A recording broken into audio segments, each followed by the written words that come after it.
Three men suffer serious burns in a garage fire in Tinsuiwai. In South Korea, medical professors threaten to resign next week if the government does not seek a breakthrough in junior doctors' walkout. And a humanitarian aid ship sets sail from Cyprus to the Gaza Strip.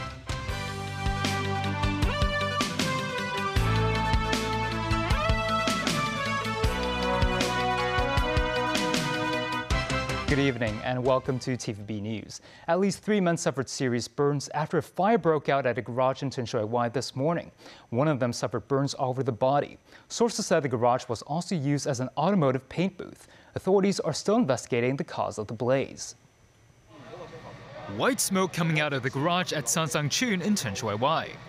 Firefighters arrived at the scene to put out the blaze. Some local residents said the smoke smelled awful.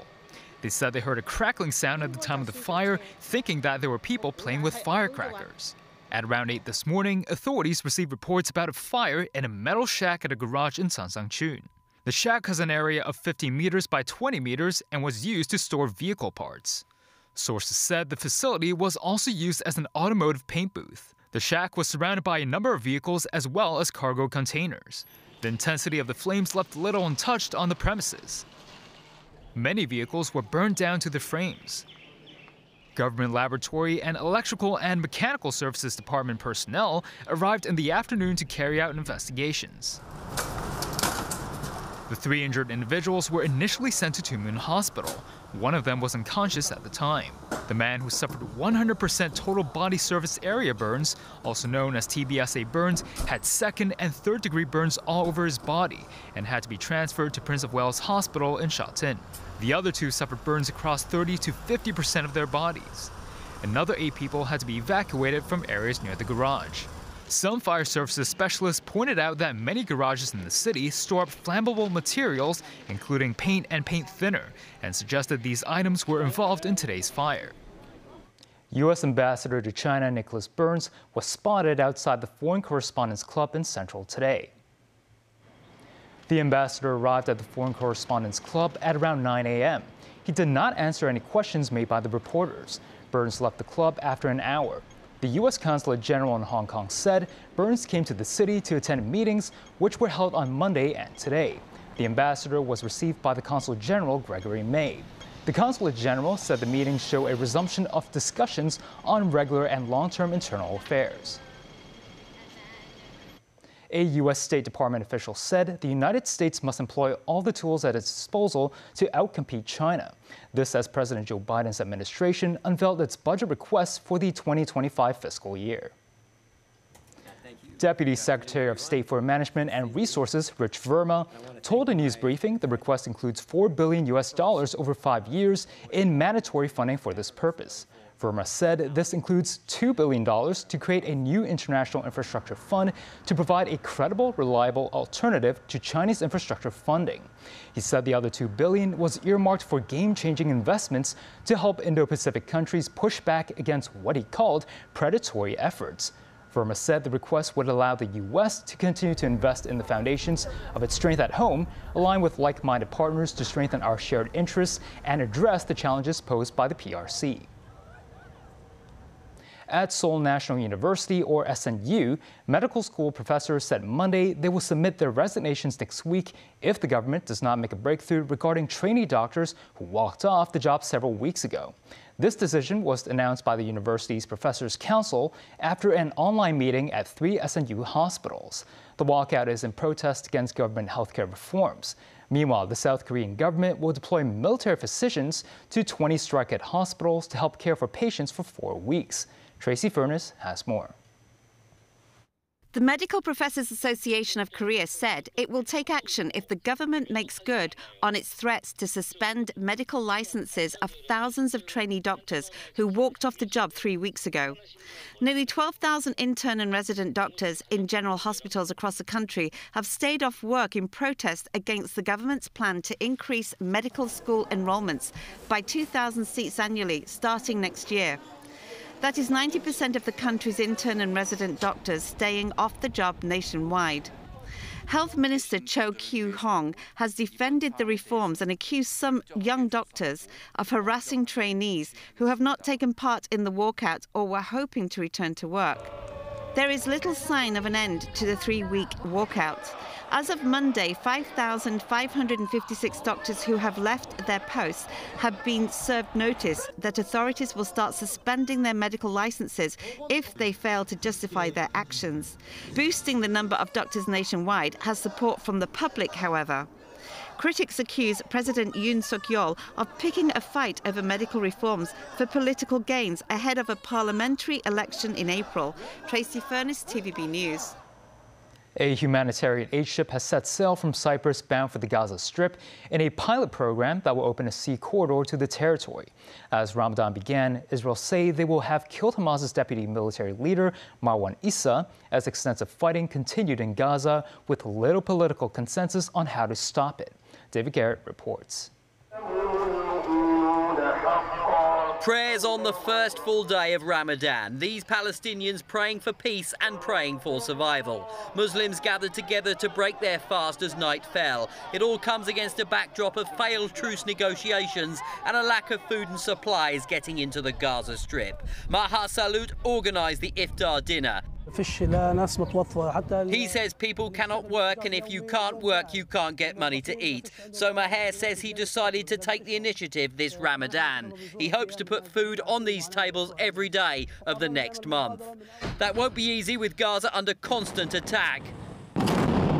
Massive explosions as the Israeli military released footage of missile blasts at a residential building where they say Hamas fighters were hiding. The Israel Defense Forces send in a drone to film the aftermath.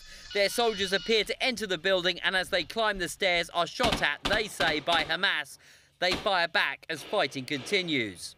The Secretary-General of the UN called it his strongest appeal, pleading with both sides to honour the spirit of Ramadan by silencing the guns. But at the Security Council, there is little goodwill or agreement.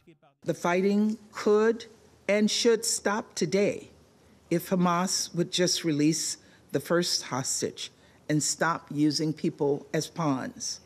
If Hamas actually cared about the Palestinian people, it would agree to this deal. Demanding from the Security Council of the United Nations to put as much pressure as possible on the Hamas organization to release immediately and unconditionally all kidnapped hostages.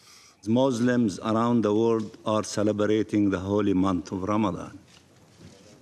In Gaza, death and suffering can be found everywhere. Food and hope can be found nowhere. 200 tons of food on this Spanish ship is finally on its way to Gaza. The Open Arms left Larnaca, Cyprus, ahead of an expected 2-day voyage. The Israeli naval blockade will be lifted to allow aid in under a pilot scheme organised by the EU. David Garrett, TVB News.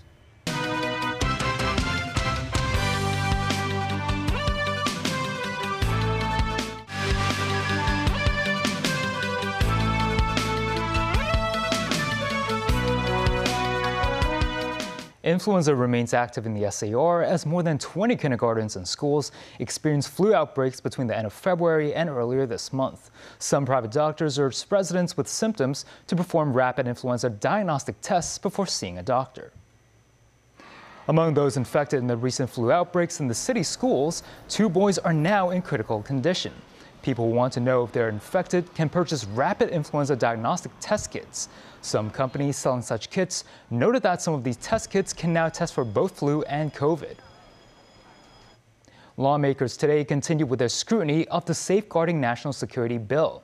Secretary for Security Chris Tang said authorities will actively consider making amendments to the bill, which would only allow the government to cancel a fugitive's SAR passport and professional qualifications 6 months after they fled the territory. Under the Safeguarding National Security bill, measures targeting fugitives who have committed national security offenses include the revocation of the individual's SAR passport, board member status, as well as practicing qualifications. But these measures only apply to those who have fled the SAR for at least 6 months. Secretary for Security Chris Tang stressed the government will consider making amendments to these measures at today's Legislative Bills Committee meeting. Many members expressed concern about this subclause, and yesterday we said we would actively consider deleting subclause 2C under clause 86. Some lawmakers raised concerns about how the authorities can enforce such revocations. For example, for the Hong Kong Institute of Engineers, they would give out professional qualifications.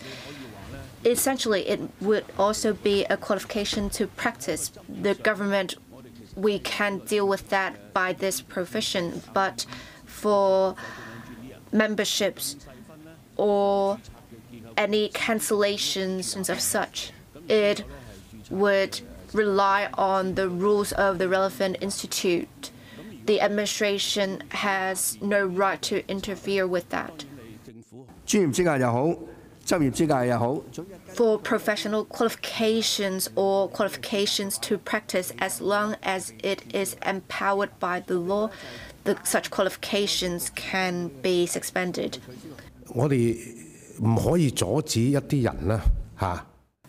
I want to point out a specific case with certain people who have been telling many lies. Essentially, they have committed crimes, and these criminals would obtain a qualification overseas and practice overseas. But for these absconders or ex-professionals, we can't exactly stop them from printing their qualifications, for example, in the form of a certificate. There are, in certain cases, some jurisdictions would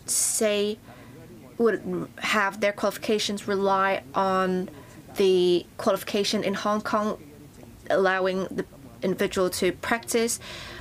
Then we would cover the basis on this, but otherwise, if they are bold enough to tell lies, we wouldn't cover that. This, as Secretary for Justice Paul Lam addressed some lawmakers' criticisms about the government only temporarily suspending the professional qualifications of fugitives. We're talking about suspect absconders. We want the absconders to come back to face a fair trial. We cannot assume the absconders are convicted criminals. This is a key point. The Legislative Council will continue scrutinizing the security bill tomorrow. Timothy Lee, TVB News. The Tobacco and Alcohol Office says authorities have received a nearly fourfold increase in the number of phone calls regarding smoke cessation. Mosnai reports. Many focused on the price and trading of cigarettes after the Financial Secretary announced another tobacco duty hike in his budget address last month. Some questioned the effectiveness of the measure. The Tobacco and Alcohol Office says taxation is effective in encouraging smokers to quit the habit. The smoking cessation hotline of the Department of Health received 542 calls in the first week after the latest tobacco duty increase. That's 3.8 times the average weekly number of calls recorded during the 3-month period before the budget address. In 2023, more than 6,000 people used smoking cessation services, a 17% rise compared to 2022. While the smoking rate among females in the city is just above 3%, the office aims to lower it further.